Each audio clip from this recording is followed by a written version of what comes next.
자, 우리 시장에서는 역시 외국인에 대한 영향력, 또 외국인이 어떻게 움직이는가에 대해서 많은 관심을 갖고 지켜보게 되는데요. 어제 우리 장에서 외국인 투자자들이 7거래일 만에 순매수 전환했죠.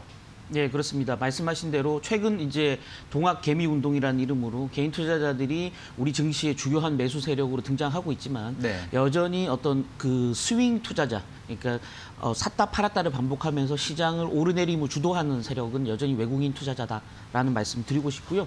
그런 면에서 어제 외국인들 우리 시장에서 순매수한 부분들이 좀 투자자들 사이에서 좀 화제가 됐다라는 건데요. 어제 코스피 시장에서 외국인들 보면 한 3,658억 원어치 주식을 순매수했다라는 거고요.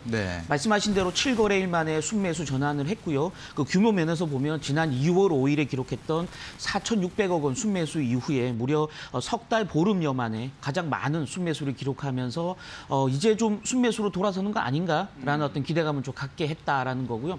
특히나 코스닥 시장에서도 뭐 규모는 크지 않습니다. 183억 원 정도 순매수를 하면서 오랜만에 두 시장에서 동시에 순매수하는 양상을 보였다라는 겁니다. 네, 그렇군요. 자, 일단은 코스피, 코스닥 모두 외국인이 순매수를 한 모습이었고 어떤 종목을 좀 주로 사들였습니까? 네, 크게 세 가지 정도 그 카테고리로 분류해 볼 수 있을 것 같은데요. 첫 번째는 여전히 이 시장의 주도주인 삼성전자, SK하이닉스 등 반도체 관련주들이 집중적으로 샀다라는 겁니다. 어제 삼성전자를 보면 한 896억 원어치 순매수했거든요. 외국인들 순매수 1위 종목이 삼성전자였다라는 거고요. 삼성전자는 비단 어제뿐만이 아니고 외국인들은 그 전날도 538억 원어치 순매수를 했고요. 역시 삼성전자 우선주를 이틀간 순매수하면서 보통주 우선주를 합쳐서 이틀간 삼성전자만 2천억 원 정도 순매수를 외국인들이 기록했다라는 게 여전히 외국인들은 반도체 관련주 삼성전자의 시장 포지셔닝에 대해서 굉장히 좀 무게중심을 두고 있다라고 볼 수 있을 것 같고요. 특히나 이제 어제 관심을 끌었던 부분들은 그동안 외국인들이 철저하게 외면했던 자동차 관련주들을 오랜만에 크게 좀 순매수했다라는 부분인데요. 현대차를 한 570억 원어치 순매수했고요.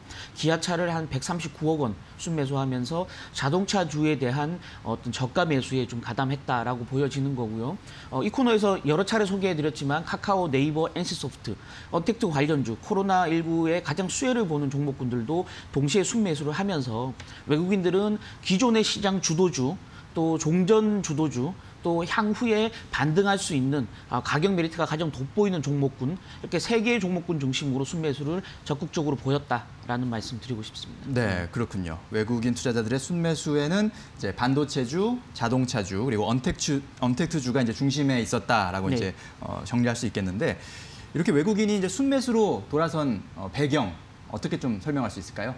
네, 뭐 그 외국인들은 올 들어서 지금까지 일관되게 쭉 계속 우리나라 주식을 내다 팔았기 때문에 이거 뭐 하루 뭐 얼마 샀다고 이게 큰 어떤 변화가 뭐 있겠냐 이렇게 좀 비관적으로 보시는 분들도 있어요. 물론 올 들어 지금까지 지금 6개월도 채 안 되는 5개월 반 정도 되는 기간 동안 외국인들이 우리나라 주식을 얼마나 팔았냐면 22조 8천억 원어치 순매도를 했거든요. 외국인들이 지난 1997년, 8년 그러니까 우리나라가 외환위기를 맞았던 그 시기에 우리나라 주식을 무려 1년 가까이 동안 완전 패대기를 치면서 속된 표현으로는 패대기를 치면서 우리나라 증시를 한없이 끌어내렸는데요. 그때 그 1년 기간 동안 외국인들이 팔았던 그 주식 순매도 물량이 한 35조였거든요. 근데 올 들어서는 불과 5개월여 만에 지금 23조 원어치를 순매도를 하고 있다. 그래서 하루 순매수한 건 사실은 별 의미가 없다고 볼 수도 있겠지만 순매도 규모 자체가 조금씩 줄고 있다라는 어떤 트렌드적인 측면에서는 좀 기대를 갖게 하는 대목이 있다라는 거죠. 지금 3월에는 한 12조 5천억 정도 순매도를 했거든요. 4월 들어서는 한 4조 8천억 정도, 순매도 규모가 한 3분의 1 정도로 줄었고요. 이달은 5월은 지금 한 반 정도밖에 지나지 않았지만 여전히 한 2조 한 5천억 정도 순매도를 하면서 순매도 규모 자체, 매도 강도가 좀 약해지고 있다라는 게 좀 기대를 갖게 하는 부분이고요. 특히나 이제 코스피가 지금 2,000선에 거의 육박했지 않습니까? 그러다 보니까 이 외국인들 자금은 대부분 패시브 자금입니다. 이게 지수를 따라가게 설계되어 있는 자금이거든요. 그래서 주로 인덱스 펀드를 중심으로 한 패시브 자금들인데요. 코스피 지수가 2,000선 가까이 올라가서 추세를 회복한다 그러면 이런 그 패시브 자금들도 이 트렌드를 따라가야 되기 때문에 무조건 매도하기는 좀 여력이 붙인다라는 점에서 보면 외국인들의 추가 매도 물량 자체는 아주 많지 않을 수 있다. 특히나 이제 역설적으로 보면 외국인이 매도를 해도 계속 시장은 올라가고 있는 상태이기 때문에 예. 외국인들이 더 이상 매도하기는 좀 어려울 수 있다라는 측면들이 향후에 외국인들 매수 전환 가능성이 좀 기대를 갖게 하는 부분이다라는 거고요. 네. 또 하나는 뭐 누차 말씀드렸지만 미국을 비롯한 유럽 국가들이 지금 경제 활동을 재개하면서 이제 뭐 V자는 아니지만 경제가 일정 부분 반등하지 않겠느냐라는 기대감들이 서서히 이제 먼저 지금 시장에 반영되고 있는 국면 아니겠습니까? 그래서 이런 기대감들이 커지면 커질수록 향후에 선진국이 먼저 반등하느냐, 이머징 마켓이 반등하느냐를 보면 이머징 마켓의 중심 국가들, 지금 대만이라든지 중국이라든지 한국, 이 국가들은 사실은 방역을 굉장히 잘하지 않았습니까? 네. 그래서 경기 반등 국면이 이런 나라들에서 먼저 나타날 수 있다. 이머징 마켓에서 먼저 나타날 수 있다라는 거고요.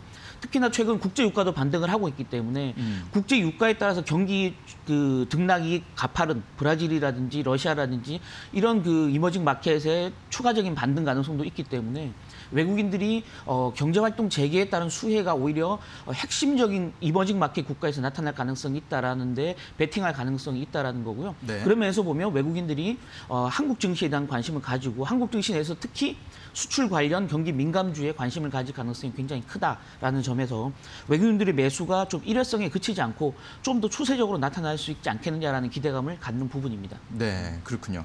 뭐 이제 수출 관련 경기 민감주 중심으로 조금 관심을 가질 필요가 있다라고 말씀해 주셨고요. 또 뭐 간밤 이제 최근에 뭐 TSMC가 이 화웨이 신규 수주 중단하면서 뭐 삼성전자가 좀 반사이익을 가질 수 있는 부분, 이런 부분도 삼성전자에 조금 더 외국인들이 관심을 가지고 있는 뭐 그런 부분이 아닐까 싶기도 하는데요. 그렇죠. 삼성전자, SK하이닉스에 대한 관심도가 네. 뭐 비단 뭐 그 반도체 경기뿐만이 아니고요. TSMC가 기본적으로 미국과 중국 두 나라 사이에서 미국 쪽으로 조금 기울어진 양상을 보이면서 화웨이의 신규 수주를 지금 중단했지 않습니까? 네. 그러니까 그 물량은 어느 나라에서든 소화를 해야 되는데 결국 TSMC를 대체할 수 있는 나라가 우리나라, 또 그중에서는 삼성전자, SK하이닉스 밖에 사실 별 다른 대안이 없다라는 측면에서 보면 우리나라 기업, 반도체 기업들이 단기적인 수혜가 나타날 수 있다라는 점에 외국인들이 좀 배팅했을 수도 있다라는 거고요. 어디까지나 외국인들의 속내는 누구도 알 수 없기 때문에 예. 뭐 미로 짐작컨대 그럴 수도 있다라는 거죠. 환율 측면에서는 어떻습니까? 그렇죠. 지금 최근 들어서 환율이 굉장히 안정되는 양상을 보였지 네. 않습니까? 이 코로나19 사태가 미국 불안 양상으로 가면서 달러화에 대한 보유 심리가 굉장히 커지고 달러가 강해지면 다른 나라 국가들 통화는 약해지지 않습니까? 그래서 우리나라 원달러 환율도 뭐 한때는 1,300원 가까이 급등을 하면서 굉장히 불안한 양상을 보였는데 최근 한 달 반 동안 원달러 환율이 1,210원에서 1,235원 정도 박스권 내에서 굉장히 안정된 모습을 보이고 있거든요. 네. 특히 어제도 코로나 백신에 대한 기대감으로 원달러 환율이 7원 이상 지금 하락을 하면서 1,225원까지 내려가 있는 상태이기 때문에 예. 원달러 환율이 좀 더 아래로 내려간다. 즉 원화가 좀 더 강세로 간다 그러면 외국인들이 환차익을 동시에 노린 순매수를 좀 더 가담할 수 있다라는 측면에서 보면 원화 가치 안정이 외국인 순매수에 굉장히 도움이 될 수 있다라는 측면에 강조드리고 싶습니다. 네, 그렇군요.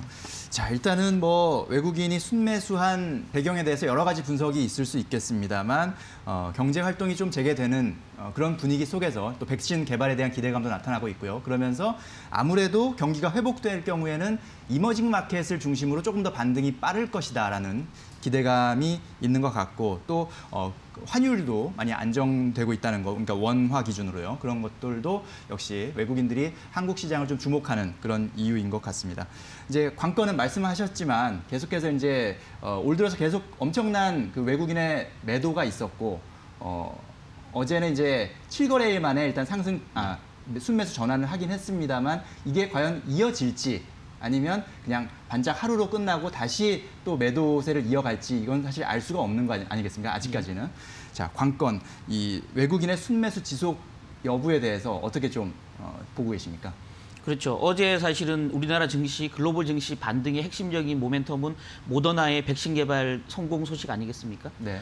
물론 이제 완전히 성공한 건 아니지만 임상이 굉장히 성공적이었다는 기대감들이 반영이 됐는데 얼마 전, 그러니까 2주 전에 렘데시비르가 굉장히 임상에 성공했다라는 소식이 들리면서 글로벌 증시가 또 화도했었는데요.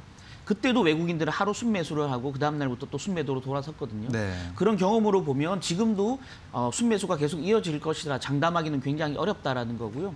특히 어제 우리나라 증시에서 계속 외국인들이 순매 주식은 사들였지만 선물 시장에서 보면 6천 계약 이상 순매도 대규모로 했거든요.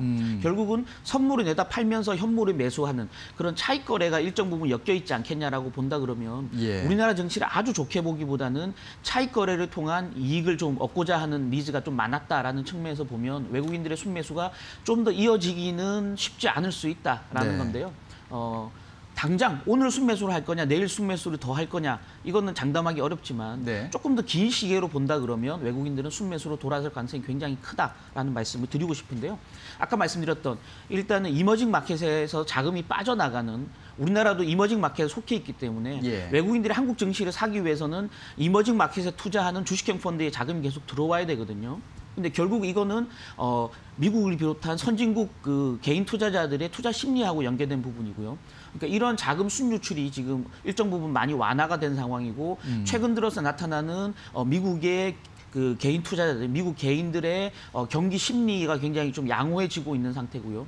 또 증시에 대한 기대감들이 굉장히 커지고 있다는 측면에서 보면 이머징 마켓에 주식형에 투자하는 자금들이 향후에 좀 순유입으로 돌아설 가능성이 있다라는 거고요. 그렇게 된다 그러면 한국 증시가 이머징 마켓의 핵심 국가이기 때문에 한국 증시로 자금 유입이 나타날 수 있다. 그렇게 된다 그러면 외국인들이 우리나라 주식을 살 수 있는 여지가 충분히 있다라는 거고요. 단 하나 포인트로 살펴보실 부분은 아까도 말씀드렸지만 이머징 마켓의 통화들이 굉장히 안정되는지 여부를 살펴보시는 게 일종의 선행 지표다라는 거고요. 네. 한국 증시면 원달러 환율이 얼마나 안정되는지 더 아래로 내려가는지를 살펴보실 필요가 있다라는 거고요.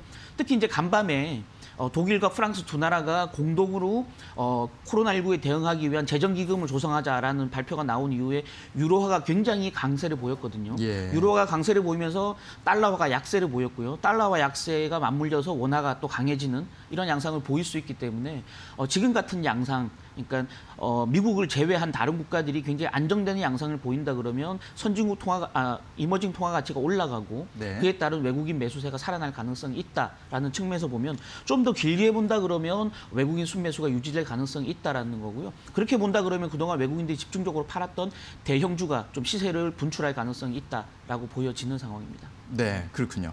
자, 전반적인 이제 외국인 투자자의 순매수 전환에 대한 네. 배경과 전망까지 살펴봤는데